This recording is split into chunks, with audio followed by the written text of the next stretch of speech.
जंगल में रानो चिड़िया अपने लिए नया घर बना रही थी, लेकिन उसका घर बाकी सबसे अलग था। नारियल का घर। ये नारियल का खोल लोहे जैसा मजबूत है। अब चाहे कैसी भी आंधी आए, मेरा घर नहीं टूटेगा। तभी गोरी कौवी और कालू उड़ते हुए वहाँ आते हैं। पागल हो गई है क्या रानो? कौन नारियल से घर बनाता है?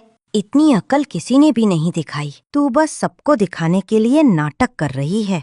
हंसो जितना हंसना है, कल वक्त बताएगा कौन सही है। अचानक बादल गरजने लगे, बिजली कड़की। बंटी कबूतर और मिट्ठू तोता अपने घर की खिड़की से बोलते हैं, अरे ये कैसी हवा चल रही है? मेरा घर तो हिल रहा है। अरे मुझे बहुत डर लग रहा है। ये तूफान है क्या? हाय, मेरे अंडे घर में हैं। अगर घर उड़ गया तो मेरे बच्चे कभी जन्म भी नहीं ले पाएंगे। कोई मेरी मदद करो। इसी बीच बंटी की जोड़ीदार बबली कबूतरी भी अपने घोंसले से चीखती हुई बाहर आई। बंटी, बंटी, ये तूफान तो सबको छुड़ा देगा। हमारा घोंसला कितना कमजोर है। अगर ये टूट गया तो हम दोनों कहाँ जाएंगे? मुझे समझ नहीं आ रहा क्या करूं। तूफान और तेज हुआ। अब तोता और हरियाली तोती अपने अंडे लेकर मदद के लिए गोरी कौवी के घर के बाहर आए। गौरी बहन, जरा हमें अपने घर में जगह दो, तूफान थमने तक। मेरे पास खुद जगह नहीं है, तुम्हें क्यों अंदर लूं? कालू भाई, तुम तो समझदार दिखते हो, हमें अपने साथ ले लो। मैं किसी की मदद नहीं करता। सब अपनी अपनी जान बचाओ। गौरी और कालू की बातें सुनकर तोता तोती का दिल टूट गया। वे रोते रोते इधर उधर उड़ने लगे। हवा और तेज हुई, लेकिन तभी दोनों की नजर रानो के नारियल वाले घर पर पड़ी। वो मजबूत के साथ खड़ा था। हवा भी उसे हिला नहीं पा रही थी।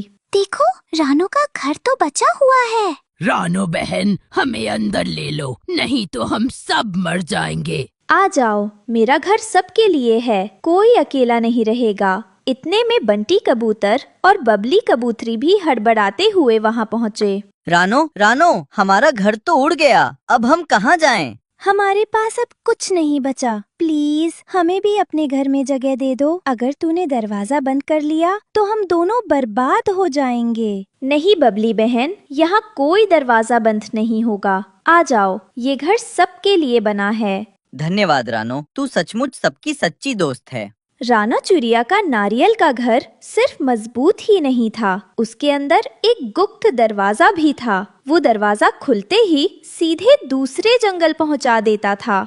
दोस्तों देखो, जब भी हमें फल सब्जियां खानी हो या खेलना हो, हम इस दरवाजे से सीधे समुद्र पर जा सकते हैं। वाह, ये तो जादू जैसा है। हाँ, हमारे बच्चे भी यहाँ आकर खेलेंगे। रानो, तू तो कमाल की है। अब तूफान का डर भी नहीं और मजे भी। सच में तेरा घर सबसे खास है। एक दिन सब दोस्त गुप्त दरवाजे से होकर झरने के किनारे पहुँचे। नीला पानी, चमचमाती लहरें और ढेर फलों के पेड़ लगे हुए थे।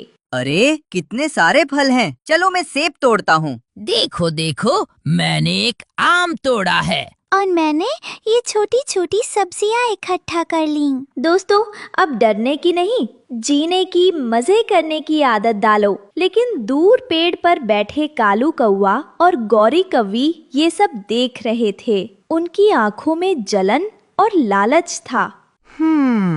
तो ये है रानो के घर का राज। ये एनीवेयर डोर जो सीधे समुद्र ले जाता है। और देखो, इन्हें मजे कर रहे हैं, ताजी सब्जियां और फल खा रहे हैं। हमें तो कभी बुलाया भी नहीं। रानो खुद को बहुत चालाक समझती है।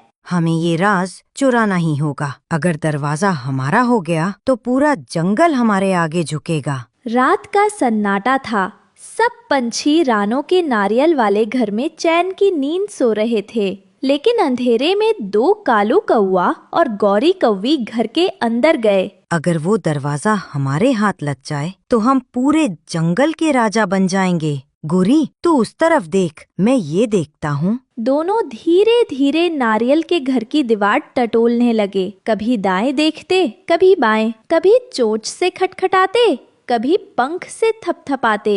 अरे, ये दरवाजा है कहाँ? मैंने तो सोचा था हमें आसानी से मिल जाएगा। चुप रह, जोर से मत बोल वरना सब सुन लेंगे।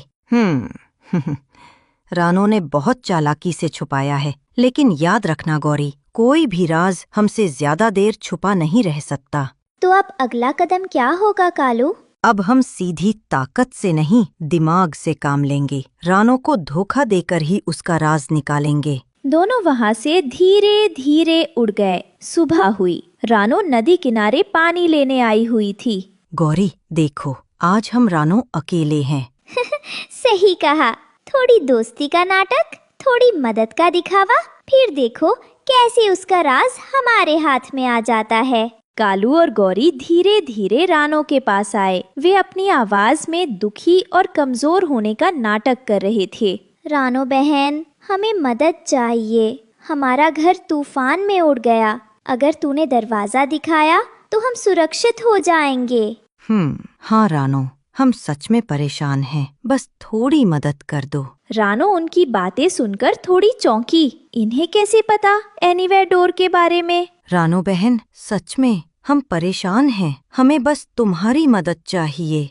कालू और गौरी रानो को बहलाने की कोशिश कर रहे थे। आखिरकार रानो ने मुस्कुराते हुए कहा कि वह उन्हें दरवाजा दिखाएगी, लेकिन उसके मन में एक गुप्त योजना थी। ठीक है कालू, ठीक है गौरी, अगर तुम सच में दरवाजा देखना चाहते हो तो मैं तुम्हें ले चलती हूँ। हाँ, चलो जल्दी रानो, हमें देर मत कराओ। रानो दोनों को लेकर नारियल वाले घर के उस कोने में पहुंची जहां गुप्त दरवाजा छिपा था, और मन में वो सिर्फ एक ही चीज सोच रही थी, काला जंगल, अजनबी जंगल, जहां ये दोनों सदा के लिए खो जाएं। जैसे ही रानो ने दरवाजा खोला, वहां जंगल दिखाई देने लगा। यही है वो दरवाजा। जल्दी चलो गौरी, खजाना हमारा इंतजार कर रहा है।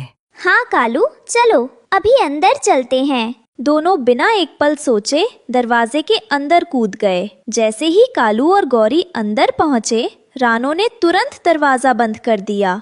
एक तेज चमक हुई और दरवाजा गायब हो गया। लालच का यही अंजाम होता है। जो दूसरों को धोखा देता है उसे कभी सुकून नहीं मिलता। उधर कालू और गौरी खुद को एक काले अजनबी जंगल में पाए। चारों तरफ अंधेरा और डरावनी आवाजें थीं। अरे ये कहाँ आ गए हम? ये तो बहुत डरावना है। नहीं, हमें धोखा दिया। रानो ने हमें धोखा दिया। इस तरह रानो की समझदारी ने पूरे जंगल को सुरक्षित रखा और कालू गौरी हमेशा के लिए अजनबी काले जंगल में खो